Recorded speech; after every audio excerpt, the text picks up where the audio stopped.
Shalom peuple de Dieu, shalom bien-aimés dans le Seigneur, que Dieu vous bénisse. Merci pour ce nouveau numéro d'enseignement sur la destinée intitulé Les 9 escaliers pour atteindre la destinée. Nous sommes en train de parler sur la destinée pour atteindre le sommet. Que Dieu vous bénisse, merci de souscrire à notre chaîne YouTube.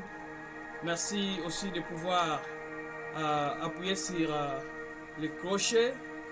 Et cela va vous permettre de pouvoir recevoir les notifications à chaque fois que nous serons en ligne où nous allons mettre les vidéos. Que Dieu vous bénisse, merci de le faire. Que Dieu vous bénisse, merci de nous rejoindre.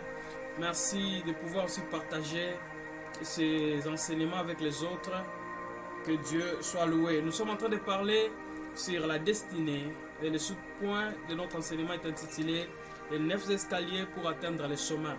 Nous avons eu à vous introduire le message à la vidéo qui a précédé, et aujourd'hui nous allons devoir continuer pour que les enfants de Dieu soient bénis et édifiés au travers de la parole.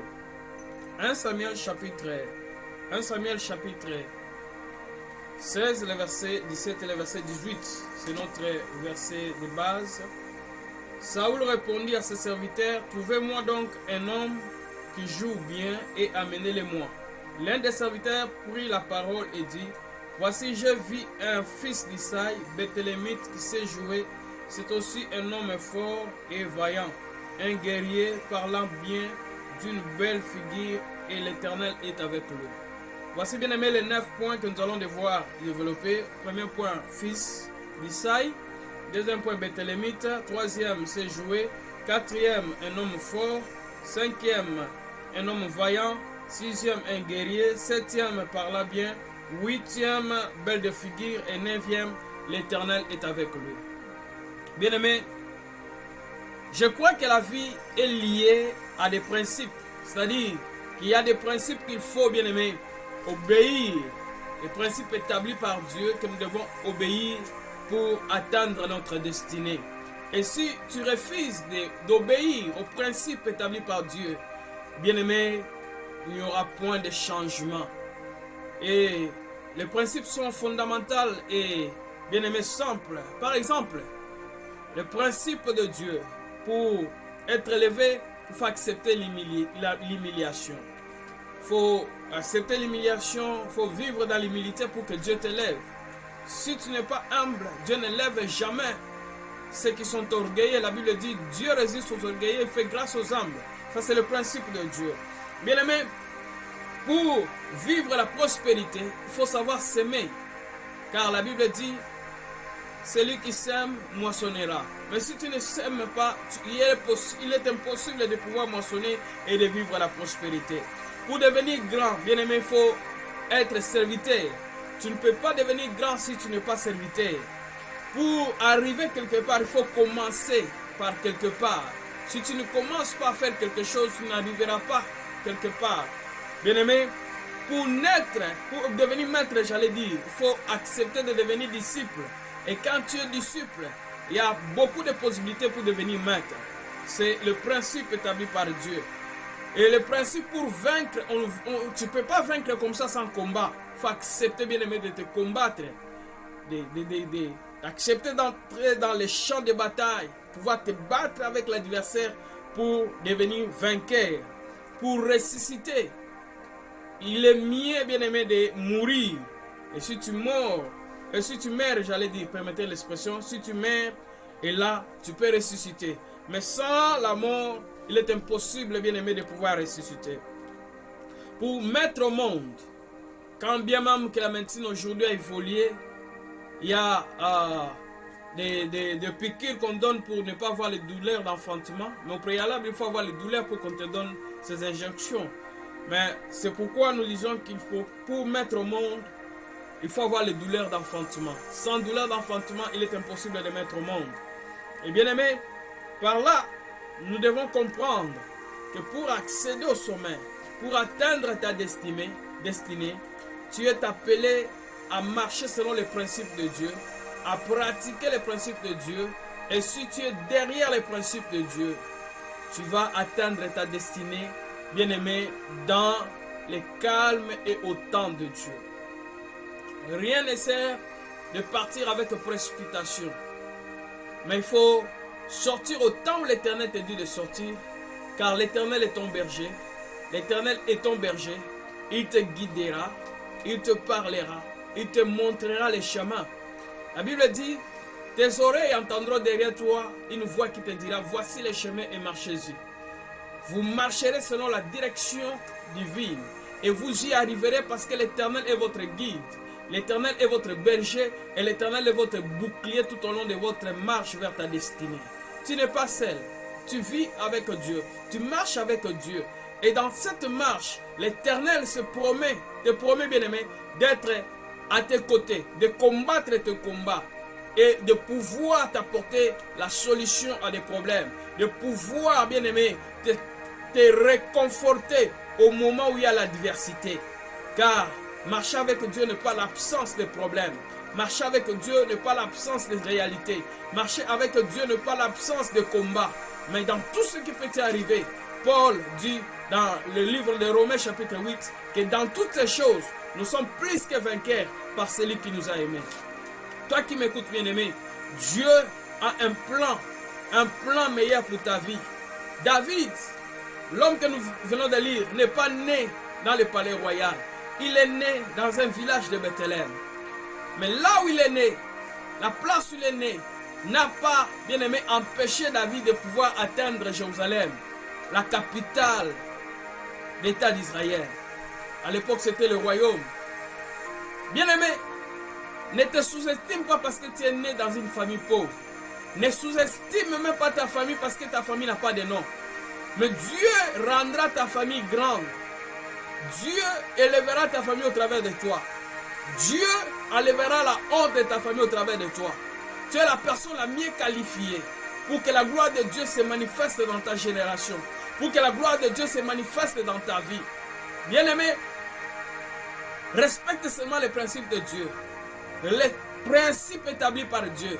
Et Dieu travaille avec les principes. Et si tu, bien-aimé, tu te conformes aux principes de Dieu, tu y arriveras au sommet. Non seulement tu arriveras au sommet, le but n'est pas d'arriver au sommet, mais le but est de parvenir au sommet, de demeurer au sommet et de mourir au sommet. David est mort au sommet d'une mort naturelle. Il n'a pas été assassiné. Quand bien même on l'a cherché de toutes les façons par Absalom pour pouvoir l'assassiner. Mais Dieu l'a épargné et il est mort d'une mort naturelle. Je prie que tu puisses atteindre le sommet. Et que bien aimé, une fois au sommet, que tu ne redescendes pas. Mais que tu puisses persévérer et mourir au sommet. Rassasié de jours, rassasié de bénédictions. Et que tu puisses mourir en paix au nom de Jésus. Alléluia. Gloire à Dieu. Le sommet, c'est le dessus d'une montagne. N'accepte pas de mourir sans atteindre le sommet, bien-aimé. C'est pour cela que tu es né. La Bible dit que nous sommes des villes situées sur la montagne. Nous sommes des villes construites sur la montagne. Or, la montagne, c'est avec le temps que tu vas réaliser que l'Éternel est en train de te forger petit à petit pour devenir une référence, une bénédiction pour plusieurs.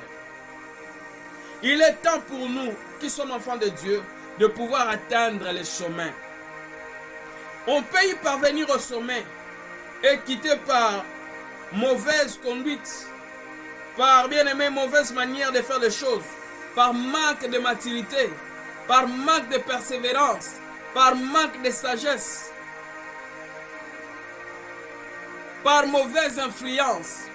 C'est pourquoi il est important, quand Dieu t'amène vers le sommet, tu dois respecter les principes de Dieu, savoir se conduire devant Dieu, maintenir ta sainteté, maintenir, bien-aimé, ta vie de consécration, ta vie de prière, la discipline qui t'a fait forger jusqu'à atteindre le sommet.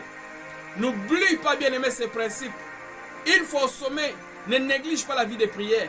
Une fois au sommet, ne néglige pas les données. Une fois au sommet, n'oublie pas, bien-aimé, l'alliance faite avec ton Dieu. N'oublie pas celui qui t'a béni au sommet. Ce n'est pas le fétiche qui t'a élevé, mais c'est Dieu. Et une fois au sommet, reste toujours attaché à ce Dieu. Et bien aimé, il ne faut pas seulement parvenir au sommet, mais il faut, bien aimé, tout faire, je le dis, tout faire pour y demeurer. Car y parvenir n'est pas un problème, mais demeurer et parvenir sont deux choses contraires. Il y a des gens qui visitent le sommet et redeviennent plus bas. Mais il y a des ceux, une fois au sommet, ils demeurent, ils persévèrent et acceptent de mourir au sommet. C'est cela le but, bien-aimé dans le Seigneur. Car pendant que nous étions encore des enfants, nous avons vu des grands dans nos quartiers, dans nos communes, dans nos provinces. Il y a des gens qui ont fait des noms, qui étaient des hommes craints, des hommes respectés. Mais au fur et à mesure que nous avons grandi, nous étions aux écoles primaires, universités, et une fois bien aimés devenus aussi des hommes, nous avons vu ces hommes-là disparaître. C'est seulement le nom qui est resté.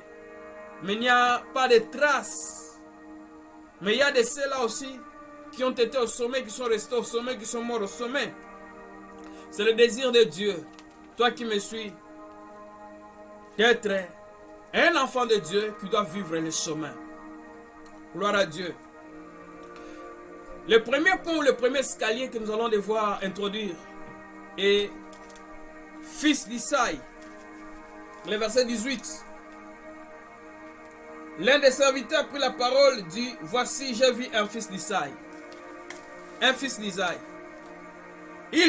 David fit un fils à papa. Il fut fils d'une maison. Il ne fut pas un enfant de la rue. Il était soumis à une autorité. Qui est ton père? De qui es-tu fils? Bien-aimé, de qui es-tu fils? Il y a des gens aujourd'hui sans repère, sans père, sans mère. Mais de qui es-tu fils, bien-aimé dans le Seigneur? David avait une référence. Il était fils d'Isaïe. David ne fut pas un rebelle. David fut un fils. Il avait une référence, une histoire. Aujourd'hui, nous vivons dans un monde où tout le monde veut diriger. Où les gens veulent être les leaders, guider les autres. Mais nous ne voulons pas être dirigés. Tu ne peux pas atteindre le sommet sans recevoir, bien aimé, les instructions de quelqu'un. Tu ne peux pas atteindre ta destinée si tu n'es pas fils d'eux. Même Jésus-Christ, quand il était un enfant, il était fils à Joseph. Il était un enfant à Joseph. Mais quand il est devenu fils, il fut fils de Dieu. Bien-aimé, de qui es-tu fils? La profondeur de ce que tu diras détermine la profondeur de ce que tu as écouté. Car tu ne parleras pas au-delà de ce que tu as écouté. Tu dois écouter quelqu'un. Tu dois avoir, bien-aimé, quelqu'un comme responsable dans ta vie. Il y a des étapes que nous ne pouvons pas échapper dans la vie chrétienne. C'est l'étape d'être un fils, c'est-à-dire un disciple. Qui dit fils veut dire disciple. De qui es-tu disciple? Qui est ton maître ou ton père? Comment tu veux que les gens se soumettent à toi, mais toi tu n'as jamais été soumis à une autorité? David était un fils et non un enfant. La différence entre un fils et un enfant, c'est simplement par la maturité et la manque de maturité. Un fils est caractérisé par la maturité. Un enfant est caractérisé par l'immaturité. Un enfant, c'est quelqu'un sans maturité. Un fils, c'est quelqu'un avec maturité. Un enfant murmure en face des circonstances. Un enfant pleure en face des réalités. Un enfant, bien-aimé, pleure en face des circonstances. Mais tandis qu'un fils, quand il y a des problèmes, quand il y a des réalités, il demande les explications. Il demande comment sortir de cette situation. C'est ça la différence entre un fils et un enfant. Un enfant est caractérisé par l'immaturité. Il ne fait que pleurer, l'égoïsme, ne cherche que ses propres intérêts et ne sait pas gérer ce qu'on lui donne parce que c'est un enfant. Mais tandis qu'un fils a la sagesse de pouvoir gérer les choses, a la capacité de voir les choses comme son père. C'est un imitateur de son père. Il fait les choses comme il a vu son père faire. Si tu n'es pas un fils, tu ne peux pas atteindre la destinée. Tu peux arriver au trône, mais tu descendras plus bas. Un fils, bien aimé, c'est David. Tandis qu'un enfant, c'est Saoul. Il était au sommet, mais il n'a pas eu le temps de dire au sommet. Il n'est pas mort au sommet. Parce qu'il avait les caractéristiques d'un enfant. Mais tandis que David, c'est un fils. Un fils qui a reçu l'instruction auprès de son père. Il a grandi avec son père. Et il a vu comment son père faisait paître les brebis. Et il a été l'imitateur de son père. De qui es-tu fils? De qui es-tu imitateur? Qui est ton maître? Qui est ton coach? Qui est ton mentor? La personne qui est en train de te coacher détermine ce que tu deviendras demain. Je suis fils d'un Tambouloukot. Je fais des choses que mon père, j'ai vu mon père faire.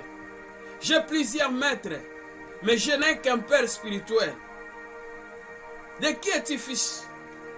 Bien-aimé, un enfant est caractérisé par l'immaturité, caractérisé par l'orgueil, caractérisé par, bien-aimé, le désir de se satisfaire, c'est l'égoïsme, caractérisé par l'esprit de se plaindre, mais tandis qu'un enfant, un fils plutôt, est quelqu'un qui a la maturité et qui a le sens de la responsabilité.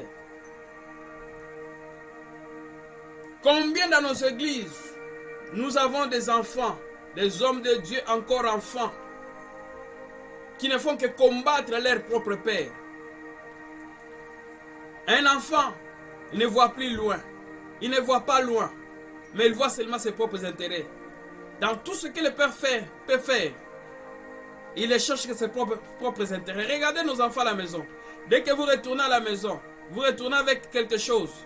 Peu importe la quantité de ce que vous retournez, ça lui dit absolument rien. Il veut s'approprier de tout. Et si quelqu'un d'autre prenait, il a 10 biscuits, 10 beignets, 10 bonbons, tu prenais seulement les 2, tu donnais à ses frères, tu lui donnais 8. C'est seulement les 2 qui est important, les 8 que tu lui as donné n'est pas important.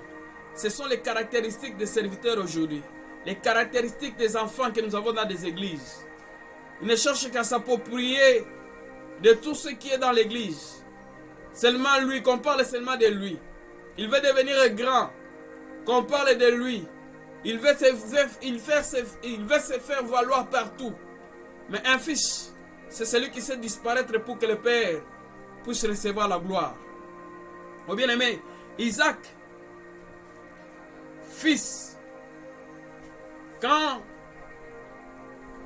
il devait aller offrir l'holocauste auprès de son père, avec son père auprès de Dieu, à la montagne, Isaac a fait un constat. À chaque fois qu'il montait avec son père, ils amenaient le bois, ils amenaient les feux, et ils amenaient aussi l'animal qui devait se servir comme holocauste. Mais ce jour-là, ils se rendent compte qu'ils ont les feux. Ils se rendent compte qu'ils ont le bois. Mais ils ne voient pas l'animal. Il demande carrément à son père: Père, il n'y a pas d'animaux. Comment est-ce que nous allons offrir à Dieu? Et son père lui dira: montons à la montagne, l'Éternel pourvoira. Voilà l'attitude d'un fils. Un fils, quand il voit les choses ne marchent pas comme il faut, il n'est pas là pour aller colporter son père auprès des autres. Il n'est pas là pour aller combattre son père. Mais il va directement auprès de son père pour présenter le problème ou pour poser la question: qu'est-ce qui ne va pas? ça ne se fait pas de la sorte, mais pourquoi il en est ainsi? Et le père maintenant a aussi la responsabilité de pouvoir dialoguer avec son fils. Père, ayez l'esprit de dialoguer avec vos enfants, vos fils. Dialoguez avec vos fils. Donnez-leur la vision. Expliquez-leur la vision. Montrez à vos enfants vos limites. Et vos enfants vont chercher votre promotion. Parce que quand ils cherchent votre promotion, ils cherchent le leur aussi. Et bien aimés, refusons d'être des enfants, mais soyons des fils. Dieu a tant aimé le monde. Il a envoyé son fils unique. Et non pas un enfant unique. La Bible dit dans Ésaïe chapitre 9, le verset 5. Un enfant nous est né, mais un fils nous est donné. Très important. La Bible dit, un enfant nous est né, un fils nous est donné. C'est-à-dire que Dieu, permettez bien aimé, Dieu ne nous a pas donné un enfant. Dieu a attendu à ce que Christ puisse passer l'étape d'enfance pour atteindre la maturité, c'est-à-dire ne plus être appelé enfant, mais puisse devenir fils. C'est quand Christ est devenu fils que Dieu nous a donné Christ. Un enfant nous est né, mais un fils nous est donné. Dieu nous a donné un fils, il ne nous a pas donné un enfant. On n'est pas on est un enfant. Nous naissons tous des enfants, mais on devient fils, c'est-à-dire par la maturité. Nous naissons tous pauvres, nous naissons tous petits, mais pour devenir riches, grands. C'est comme David, il est né à Bethléem, mais il est devenu roi à Jérusalem. Peu importe ce que tu vis comme réalité aujourd'hui, je proclame, je déclare que tu ne mourras pas petit, que tu ne mourras pas pauvre, que tu ne mourras pas dans l'anonymat. Dieu rendra ton nom grand. Dieu rendra ton nom grand. Oh, dis plus fort Amen. Tu seras connu. Au travers de toi, il y aura des femmes qui vont étudier. Il y aura des enfants qui vont bien aimer terminer les universités. Tu soutiendras plusieurs dans ta génération. Tu seras une référence pour plusieurs. Je le déclare au nom de Jésus. Que l'esprit enfantin quitte ton corps et que tu sois capable d'être un homme mature, une femme mature, à être capable d'être bien aimé, appelé fils. Un fils. Un fils. Dieu nous a donné un fils et non pas un enfant. Donnez des responsabilités à des fils. Ne donnez pas des responsabilités à un enfant. Un enfant détruit l'œuvre, mais un fils bien aimé fait avancer l'œuvre.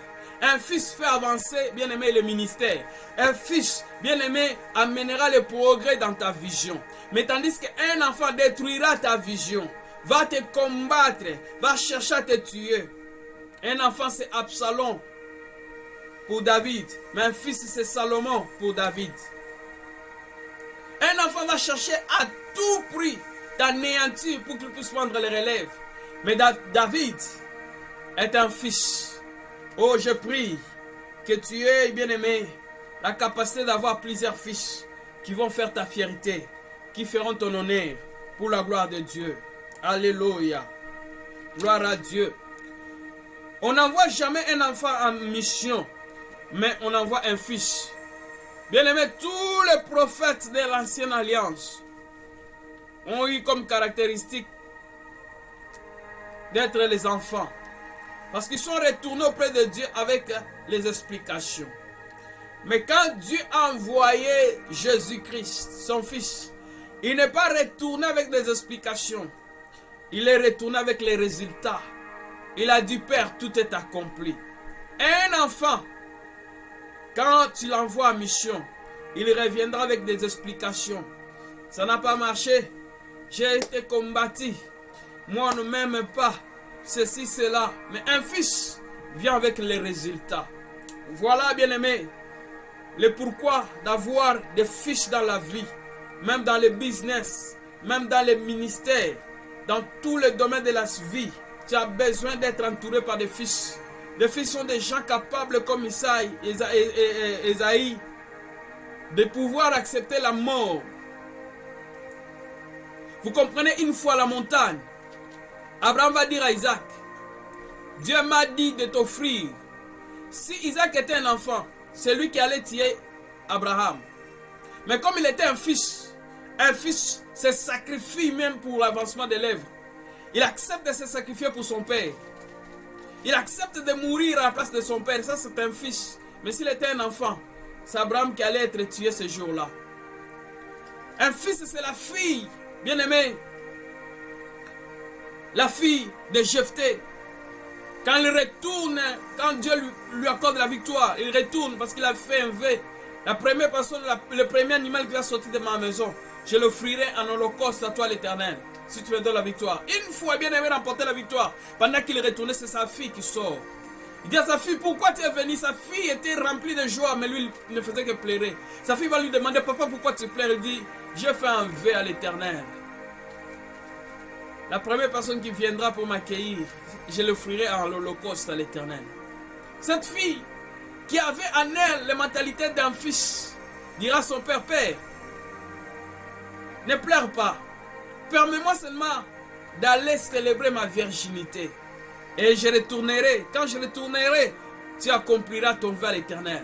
Et cette fille est partie à la montagne, fêter sa virginité. Et pendant ce temps-là, s'il était un enfant, s'il était à Kinshasa, il allait traverser Bichingobila pour rejoindre Brazzaville, pour aller en exil.